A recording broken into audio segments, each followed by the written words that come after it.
Welcome, ladies. Well, ladies and gentlemen, thank you for being here with us. I'm Armando F. Sanchez, and our guest today is Manuel Franco, longtime friend, mentor to me, wonderful individual in the California, LA region area. I have been talking to him about a conference he's just attended recently in Texas, if I'm not mistaken. Word of Fire Institute on January 2023 put in together a weekend conference. It was called the Wonder Conference, where theologians and many outstanding experts in the science field, NASA, Harvard, MIT, and many more, came together. And it was an intersection of the Catholic faith and secular culture. And the conference was called Why Faith and Science. And I understand Manuel Franco and his lovely wife attended several of them. And I have a little bit of background on the description of that particular conference. A perceived incompatibility between faith and science has led to a rise in the number of religious unaffiliates. This perception runs counter to the experience of the Catholic tradition, which conveys the beautiful harmony between faith and science. The Wonder Conference will bring together recognized experts in physics, philosophy, theology, technology, and history to address this issue. Manuel, you and your wife attended this conference, and I'm just anxious to hear what you learned. Well, it was a really mind-boggling time period that we went through. Going there, really, my interest was to understand more why the youth are going through depression stage, because we are in a crisis stage in depression for our youth, and the suicide rate is very high. So consequently, it's a concern that I have, and I'm involved with Bosco Tech, Don Bosco Technical Institute, which is a Salesian Institute, a Salesian school. And so that school is focused on technology. It has been since the 1955 that it started. So its focus has always been on faith and science and technology. So consequently, as I'm a trustee of that institution, this information really piqued my interest. And then on top of that, as we go forth, artificial intelligence is something that's coming on more and more that we need to prepare for. And my interest is making sure that these students that we have are prepared to understand what they're going to be encountering and how they're going to encounter. So with all that, Margarita, my wife and I, we went on and went to understand what it was all about. My concept and my understanding. I'm a printer, in the communications field, so totally different to what we were going to be experiencing. But we attended 7 of 13 talks that they had. Incredible speakers that were there. The ones that we attended were called "The Evidence of a Higher Power from Science." Father Spitzer, incredible gentleman that I had a chance to meet, talk to, and we're connecting in the future. He's also been connected with Bosco. Then the other one was Artificial Intelligence and Our Relationship to God by Father Ramallo, a PhD from Munich. The other one was The Wonder and Limits of Science by Karen Obren, PhD, Harvard. Karen, I came to find out, is one of 25 scientists that have been recognized in a book. She's only 2 that are living. The rest of them have passed. It was her and the Pope Francis that are included in that in the sciences. The other one was Science, Faith, and Happiness, Christopher Krauser of Loyola Marymount. The other one was Faith, Science, and Evangelization, which is Bishop Sperentalk. Science, Atheism, and the Unaffiliated by Stephen Bulvant, PhD from London. And The Universe of Wonder, Dr. Jennifer Wiseman from the Goddard Space Flight Center. She's an MIT graduate and Harvard graduate. So all these, they all have written books. They're all incredible knowledge. Father Spitzer, besides writing 13 books, the man's blind. He became blind, but yet the amount of information that came out of him was just incredible. My takeaways from this whole conference, it was interesting to start to understand what they were saying, because thank God they actually explained it in a manner that I was able to understand it, and then understand most of the audience were educators, scientists, doctors, a number of religious, but a minor amount. Very few young people, a couple of converts that I had a chance to talk to. So it was interesting to see the mix of people that were there. But again, the educational field was well represented. But the thing that came across was the fact that the younger generation, atheists also, because they were focusing on the unaffiliated, are focused on evidence-based answers, the scientific process. So they were going through quite a bit of the scientific process. And believers are focused on faith. The possibilities in the existence of the universe are infinitesimal. And this is the first talk that we went through with Father Spitzer. And it was amazing in a little mind, too much information to really gather.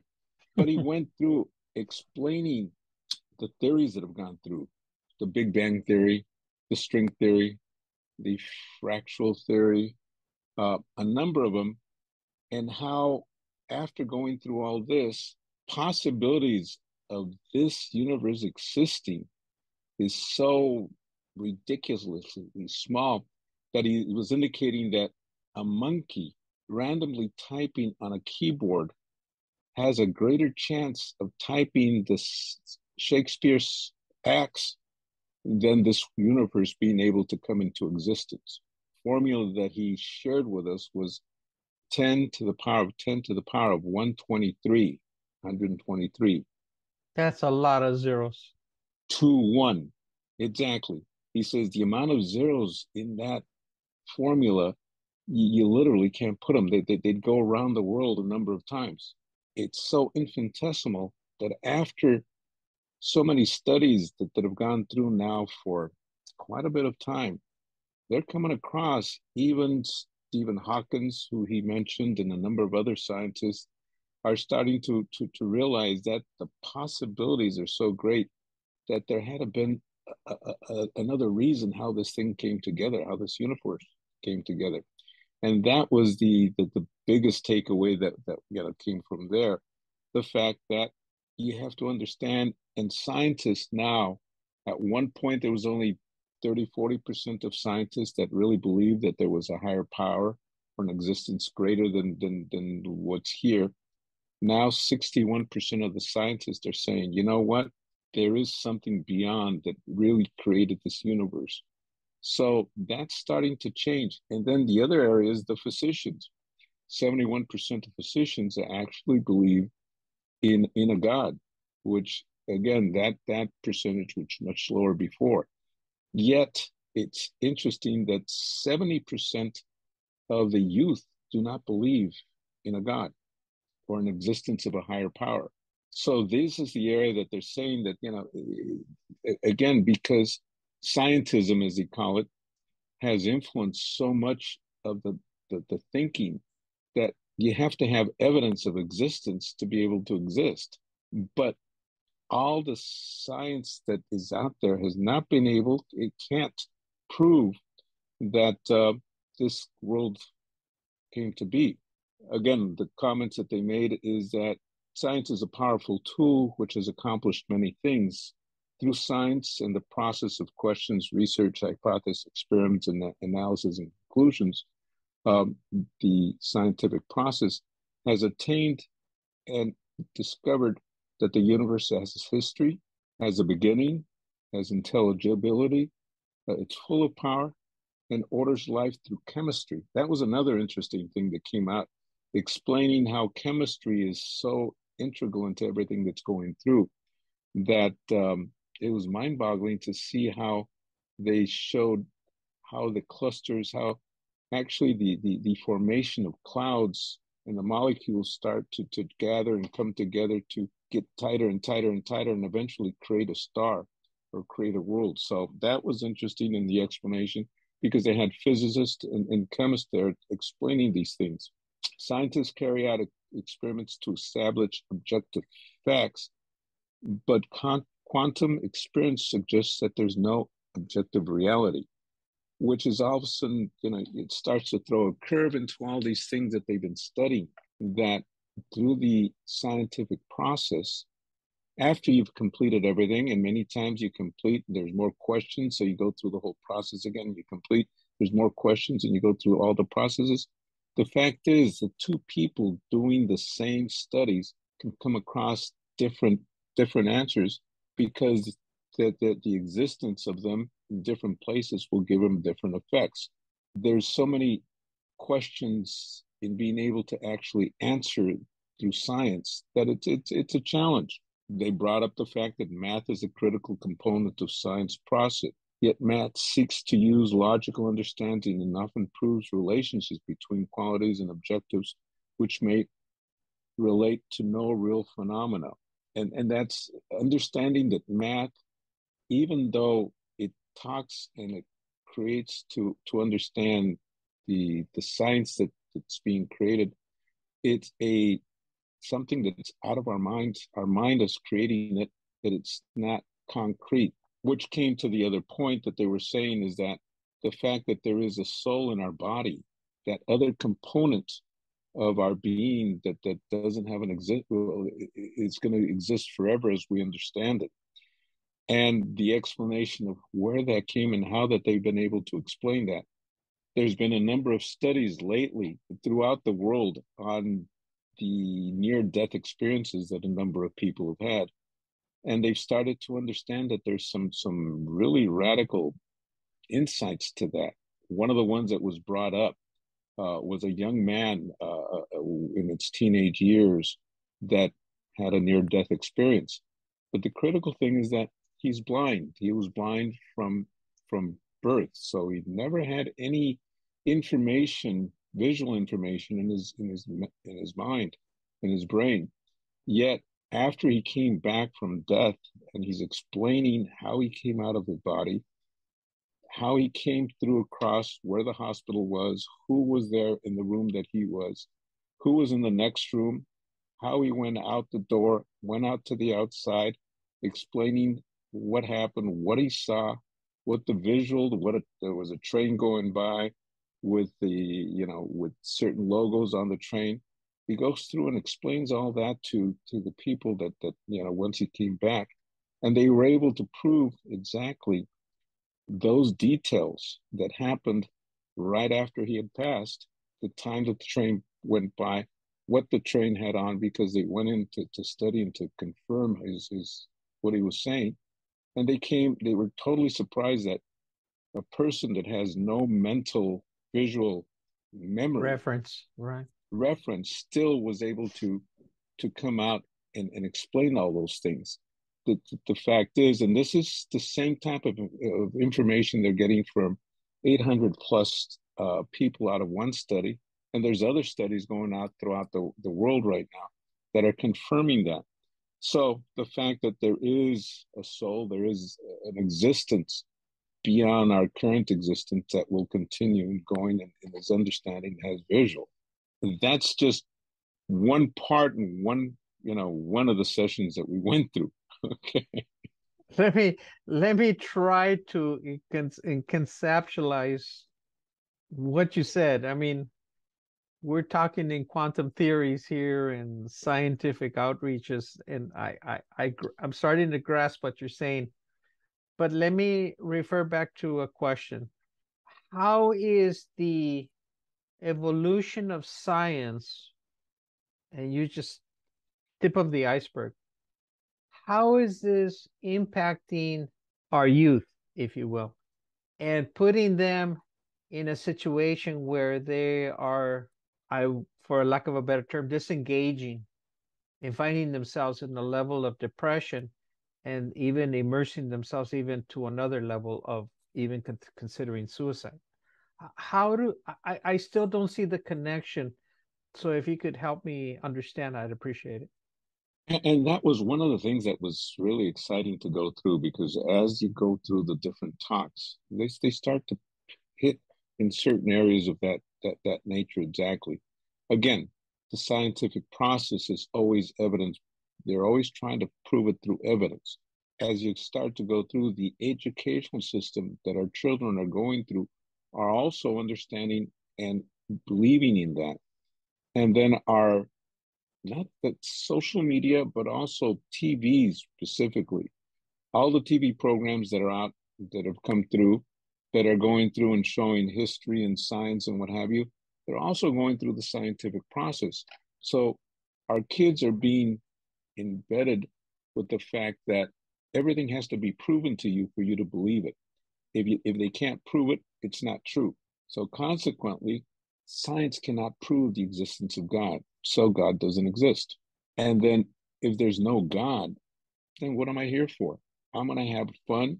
And then after things are done, well, who cares? I'm gone.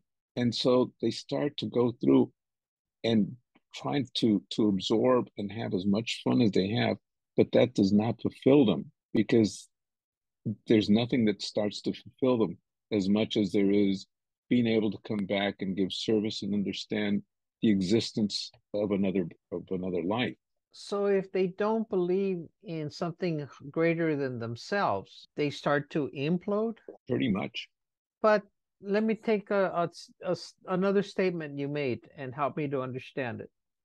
Okay, if I can't prove something scientifically, that's automatically say it doesn't exist.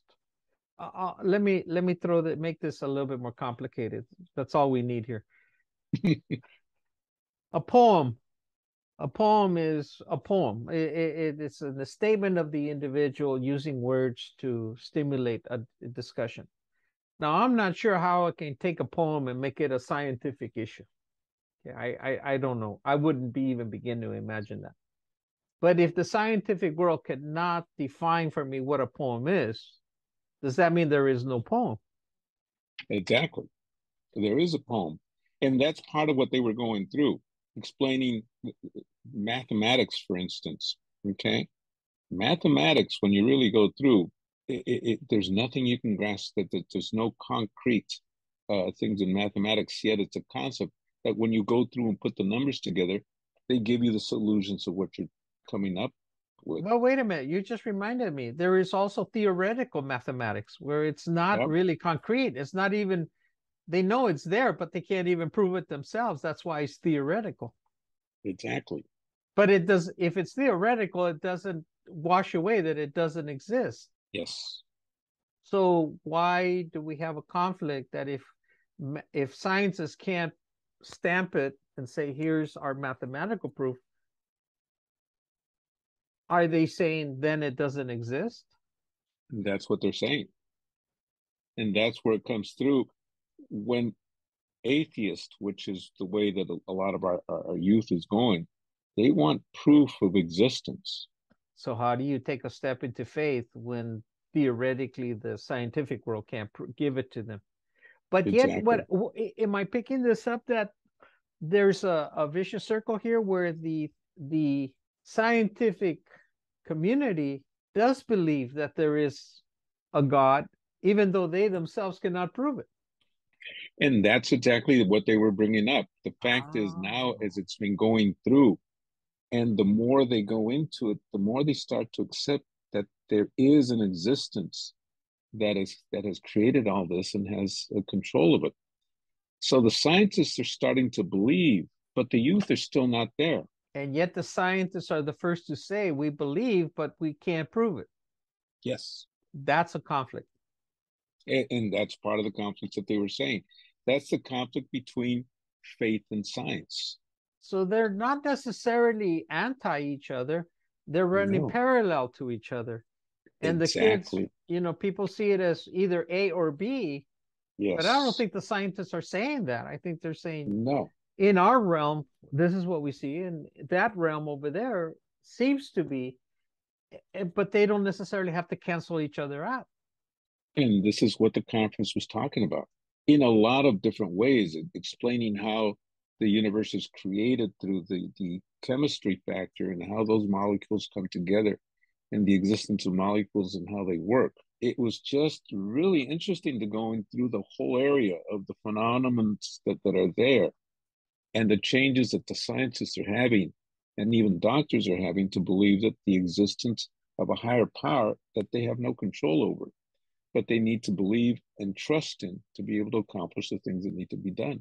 I had an experience of interviewing a doctor in the area of genetics, and he was sharing that. He says, no matter how much I know that I can only do so much to the patient, and then I leave the patient alone. It's something takes over and heals the patient. It's not me. I didn't have that Exactly. power. I was able to, sort of help the process, but the process is unto itself. So a doctor believes that there's something going on in the body that I don't control. It heals itself. I just help it along. So I'm not sure scientists have ever really said we're going to prove that there's no God. I don't think that was their mission. Their mission was to say these molecules work this way, and A goes with B, and we get C. True, but if you go through and you listen to some of Hawkins' talks and books, he says, I'm an atheist. I don't believe in God. Yet in some of the latest findings, he says, well, there's a possibility. Who is it? Tyson? Who's the latest scientist that's been coming up a lot on the Oh, social oh, media? yeah, I know which one you mean. Okay, He's been explaining, trying to explain it to a layman's terms what exactly, astronomy is about. and he's also of the same mind. He's also saying, well, belief in God, I'm not totally sold on that. But yet, as they keep on coming across more and more findings, they're starting to say, you know, well, there's a possibility. And, and again, that percentage is starting to increase more and more. And that was one of the things that was brought up in the conference. You know, right now, I know your background. I could say, Manuel, you're a father, you're a grandfather, you're a community leader, you're a friend, you're a mentor, etc. You're a husband. And even though each one is very different, one doesn't have to cancel the other out to be the other. Right. Right. So I take that as an example, and I'm trying to understand the information from your conference. That if I call myself a scientist, that doesn't automatically call me an atheist. Right. Am I understanding this? That's the point that they were bringing across. Because again, I have to understand and realize that most of the scientists that were there, if not all, were believers, believers in one way or another. Christians, uh, Muslims, that they were all believers in an existence of a higher power. And that doesn't necessarily cancel out that they can be fantastic scientists. But it was interesting. One of the things that I had a chance to have lunch or dinner, I forget, with a young man, 22 years old, that had said, I was a complete atheist. I didn't believe in any of this. Okay. And here I am. In the last 2 or 3 years, says something just came about, and I started questioning and questioning. Finally realized that there is a God. And after a number of studies and books that I've read and everything else, I fully believe to the point, and it's not only that, the things that have happened to me, unexpected. And the story that he shared with the table there, he says, I was lost. I had lost. I had no reason to live. And I was just going through, and then I said, I'm gonna go by a church and just, sit there. Came by, and there was a man there that I came across and talked to him. And he shared that he was, an instructor in the faith. And that sit there from there, it just kept on going, one thing after another, after another, after another, that I didn't expect, but it happened. And I still kind of explain how it all came together, but that's what I was looking for. And now I feel fulfilled. And I'm actually studying and planning to be a priest. So that was a radical change in just that one man.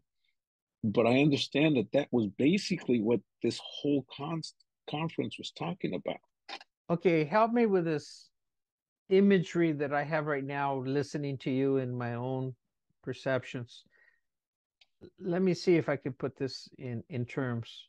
I'm a young person and I have questions. Why does this work like this, like this, like this, like that? You know, whatever it be. I may have 30 subjects. So if I come up with a question about something and no one can give me the answer according to the scientific method, then it doesn't exist. If I go strictly to the point, to that aspect, if no one can tell me scientifically why a poem is a poem, why we love, why do we have imagination, if no one can answer me, then I'm forced to say it doesn't exist. And if I go down that road, I probably eliminate 99% of knowledge that we haven't found, that no one knows yet.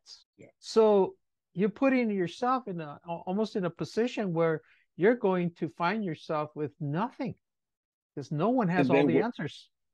Exactly. And when you go through and then you start saying, well, then all I can do is have fun. And I can start looking at the pleasures that excite the body just to enjoy and excite. And this young man was saying, says, I was having sex left and right. I was enjoying eating, parties, drinking, what have you. And then came to realize none of that fulfilled me. He says, now I'm so happy and fulfilled that I'm going to be continuing this. So humans have needs that are not categorically part and can be proven strictly by sciences. We are Correct. more complex. We are more than just science. Yes. Wow. And then part of, one of the talks that we went through is positive psychology. And they were going through explaining a number of things as to the positive psychology. And they came up with one term, PERMA, that they've been, working on improving, which is positive attitude, engagement, relationships, meaning, and achievement. If a person goes through and focuses on that, they start to become fulfilled. So they've also found that people that practice faith, that actually practice a faith, have a longer lifespan. Why do they have a longer lifespan? Because they start to create kindness, gratitude, and forgiveness, and that fulfills them. And then they become happy and exist longer. Some of the answers of, some of the reasons I come across is, then your whole system just starts to move correctly, and all of your systems process in a positive manner, that you're able to exist more years. And it sounds like not only do you live more years, but they're more productive years. More fulfilled and productive years. Okay, so let's take it from another angle. And again, I'm shooting to try and understand it. Unfortunately, I was not at the conference. Okay, so right now we're into quantum computer systems, billions and trillions of processing in seconds that would take thousands, hundreds of thousands of years to process. And for all our computer work that we have, and it will continue to grow exponentially, we really haven't decided what creativity is. We haven't decided what art is. We haven't decided what a poem is and what love and beauty is. That's considered maybe at the highest realm of computing power, maybe 100 years from now. So in theory, what I'm learning from you is just because the scientists have not been able to compact it and put it in a computer and say, here are all the digits and numbers that correlate with love and affection and right and wrong, they don't say it doesn't exist. And then the other interesting thing is that, you go through and try to understand artificial intelligence, how that's coming about, what it's gathering, how it's gathering the information. And one of the points he said that, again, our way of thinking, our attitude, our conscious is a clumsy version of data processing, that computers and artificial intelligence is much more efficient at that. So they have greater possibilities, they have greater abilities than the mind has, as it keeps on growing and we keep on enlarging it and creating greater interest, or not greater interest, but greater power through it. But a concern unless the ethics that's brought into those systems, that it's going to eventually consider humans as parasites and find them not needed. Redundant. Exactly. So those are areas also that are to be considered and be concerned about, because we are creating, in certain areas, you're actually hearing that now the computer is going to be the God, the new God. And there's actually religions out there now saying that the computer, the artificial intelligence, is the new God. Manuel, I didn't have a headache when I started this conversation, but I definitely have one now. Thanks to you. It seems to me that like you didn't come back with an answer, you came back with questions. A lot of questions that go through. I mean, again, yes, come back with an understanding that there is higher power, there is a God that I'm convinced of. But how do we relate to him? How do we work with our current world to be able to understand what's going through and try to guide it into that area that it's supposed to be guided to? Each one of us has a part in getting this done, but it's hard unless they start to understand. And that's the area of trying to work with our youth so they can understand where it's going. In summary, unfortunately, we're running out of time, but in summary, see if I got 1% of all this fabulous information you came back with. And I'm really trying real hard to grasp this. The scientific world is not saying if we can't categorize it, it doesn't mean it doesn't exist. I think they're respecting their borders. They're saying we are limited up to our point. Yes, we're breaking new ground, and yes, we're expanding, but there's still more, far more that we cannot explain. And we're okay with the idea that if we fill it in with the need to believe, that's okay. It's not in conflict with each other. That's okay. That's just going to be a reality for humans throughout existence. Am I understanding this correctly? And what the other part of it is that when you stop and take a look at those that have come across with the Big Bang Theory and all the major breakthroughs in science have been believers. A number of them have been religious. There's a list that they gave us of all those that have come across all the major breakthroughs in science, and most of them, if they're not religious, they are strong believers. And that's okay. Exactly. It's not a paradox. It's not a hypocrisy. It's Right. okay. They both worlds can coexist and we can live in both. Exactly. And that's what they're trying to make sure that the youth understands, so that they can start to conceptualize and understand how this world was created, so that they can be part of it and start to enjoy it and be fulfilled. Wow. Well, you've opened up my world even further, so I want to thank you for that. I'd like to present you with the opportunity to close the show and your closing statements, both from the reaction of the conference, but as well as your own intake for yourself that you brought back from this wonderful conference. I mean, there's still a lot of questions that I'm going through. The final talk that the Bishop Barron gave is still something I'm trying to understand further, analyze better. But the fact is, I came back with an understanding of the existence of God. And this is something that I want to share with as many people as I have, based on the findings that I have.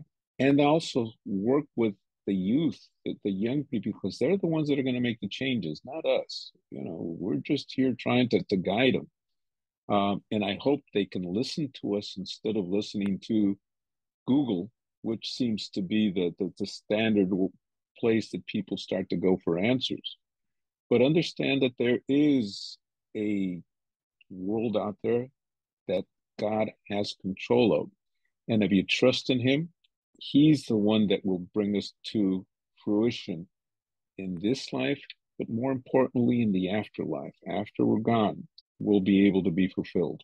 Manuel, I've been trying to accept everything you've said, but there's one point that just sort of needles me, and I have to counter you for that.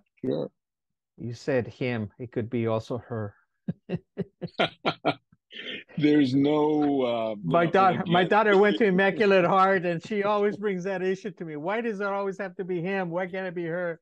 So I've got to be honest with that one. yeah, we're still from the I old know, school, I right? know.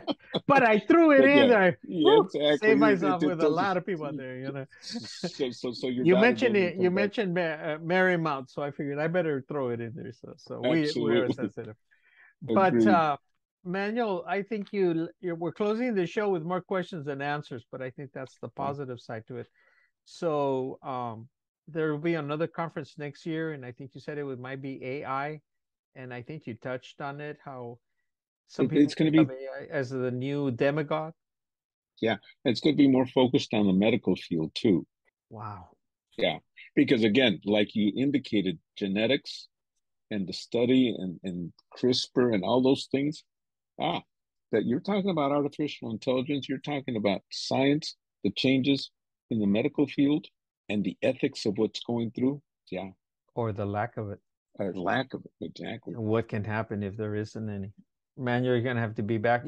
So we're gonna commit you today in 2023 that you're gonna be back in 2024 to give us the report on that conference as well. But Yeah. Manuel, where can people get a hold of you if they have questions for you, if they have to, they need you to clarify the 10,000 points you threw at us today? You can get a hold of me at manuel.franco@me.com. I can't thank you enough, Manuel. Again, I'm very proud to say you've been a mentor to me for a very, very long time, and you continue to always, expand my understanding of persons. But more than anything, I would have to say at the end of the day, the importance of having faith, the importance of having a purpose, seeing the world with a higher purpose, seeing ourselves as a responsibility to fulfill that purpose as long as we have on this planet, and to look at ourselves as part of a plan, not just simply randomly thrown against the wall, see what sticks. True. Thank you very much, Manuel. Thank you. Thank you for your time. And also thank you, Margarita, for her perceptions as well into the subject matter. And that was a big deal. But And Armando, thank you for the time and the interest that you've shown and the opportunity that given me and so many others in talking and having these podcasts. I think they're very important, and at least it lets us express ourselves so that we can continue thinking. absolutely. Manuel, thank you very much for being with us. And we look forward to having you once again. Thank you.